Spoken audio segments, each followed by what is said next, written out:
Sir, വൈദ്യശുശ്രൂഷയും പൊതുജന ആരോഗ്യവും ആരോഗ്യ മേഖലയ്ക്ക് പ്രഥമ പരിഗണന നൽകും. വൈദ്യശുശ്രൂഷയ്ക്കും പൊതുജനാരോഗ്യ മേഖലയ്ക്കുമുള്ള പദ്ധതി വിഹിതമായി 2076.02 കോടി രൂപ വകയിരുത്തുന്നു. കേരളത്തിൽ ഉയർന്നു നിൽക്കുന്ന ആരോഗ്യ ചികിത്സാ ചെലവ് ഔട്ട് ഓഫ് പോക്കറ്റ് എക്സ്പെൻഡിച്ചർ കുറച്ചു കൊണ്ടുവരാൻ സർക്കാർ ഇടപെടൽ നടത്തും. കാസർഗോഡ്, ഇടുക്കി, വയനാട്, മഞ്ചേരി മെഡിക്കൽ കോളേജുകളിലെ അവസ്ഥ ഇപ്പോഴും ശോചനീയമായി തുടരുകയാണ്. ഇവിടങ്ങളിൽ അടിസ്ഥാന സൗകര്യങ്ങൾ, ജീവനക്കാർ, ഉപകരണങ്ങൾ എന്നിവ മെച്ചപ്പെടുത്തുന്നതിനുള്ള നടപടികൾ സ്വീകരിക്കും. അതുപോലെ തിരുവനന്തപുരത്തെ 2ാം മെഡിക്കൽ കോളേജ് പ്രവർത്തനക്ഷമമാക്കും. ഹരിപ്പാട് ഒരു പുതിയ മെഡിക്കൽ കോളേജ് സ്ഥാപിക്കും. ഇതിനെല്ലാമായി 100 കോടി രൂപ വകയിരുത്തുന്നു. കേരളത്തെ ആരോഗ്യ ടൂറിസത്തിൻ്റെ ഡെസ്റ്റിനേഷനാക്കി മാറ്റാൻ റീച്ച് കേരള എന്നുള്ള പദ്ധതി നടപ്പിലാക്കും.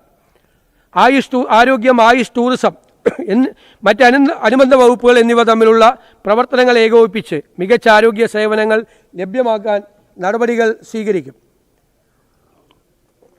തിരഞ്ഞെടുത്ത മെഡിക്കൽ കോളേജുകൾക്ക് സ്വയംഭരണ പദവിയും അവർക്ക് എയിംസ് നിലവാരത്തിലുള്ള സേവനങ്ങളും അക്കാഡമിക് മികവും കൈവരിക്കാൻ ആവശ്യമായ പിന്തുണ നൽകും.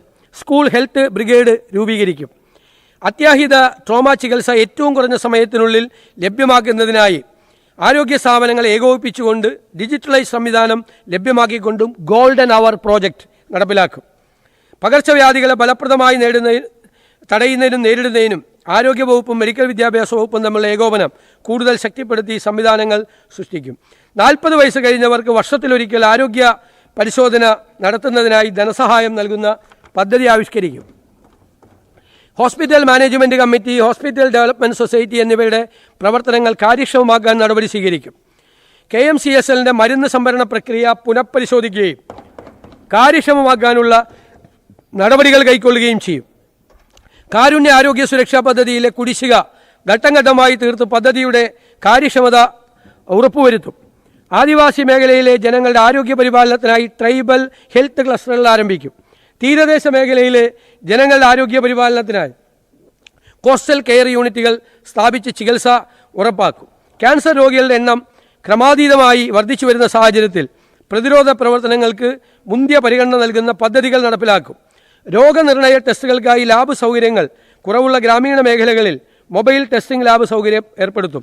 ആദ്യഘട്ടം 2 കോടി രൂപ വീതം ചെലവിൽ 10 ലാബുകൾ സജ്ജീകരിക്കുന്നതാണ്. ഇതിനായി 20 കോടി രൂപ വകയിരുത്തുന്നു. സംസ്ഥാനത്ത് സ്പൈനൽ മസ്കുലാർ എട്രോഫി അടക്കമുള്ള അപൂർവ രോഗങ്ങൾക്ക് മരുന്നുകൾ ലഭ്യമാക്കാൻ നടപടികൾ സ്വീകരിക്കും. ജലവിതരണവും മാലിന്യ നിർമ്മാർജ്ജനത്തിനുമായി 895.59 കോടി രൂപ മാറ്റിവെക്കുന്നു. പല പകർച്ചവ്യാധികൾ ഉണ്ടാകുന്നത് വെള്ളത്തിൽ നിന്നാണ്. കുടിവെള്ളത്തിൻ്റെ ഗുണനിലവാരം ഉറപ്പുവരുത്താൻ പുതിയ ലാബുകൾ ആരംഭിക്കും.